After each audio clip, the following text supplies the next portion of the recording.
拿到你帽子喽！让我们来庆祝你今天的成功，真有你的！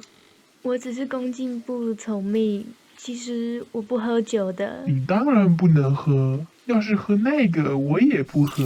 可是只有特大号的傻瓜加蠢蛋才不懂得欣赏我珍藏已久61年份的拉图堡红酒。而你，林格林先生，不是傻瓜，让我们敬也不是蠢蛋的你。再来一点。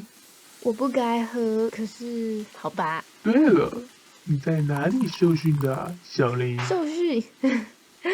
是哦。你该不会要我相信这是你第一次做菜吧？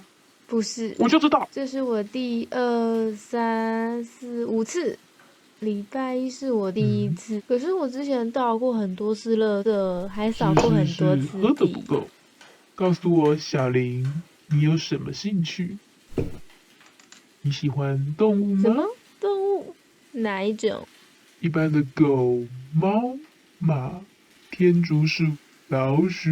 你有没有养过宠鼠？没有。你有没有用老鼠做过实验？没有。那你住的房子是不是非常的脏乱？没有，没有，没有。你跟老鼠有关系，你自己心里了。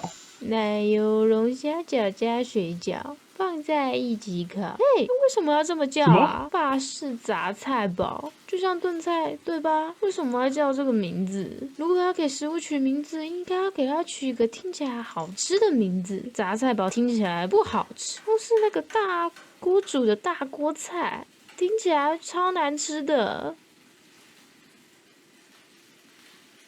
非常的抱歉，我们的酒已经喝完了。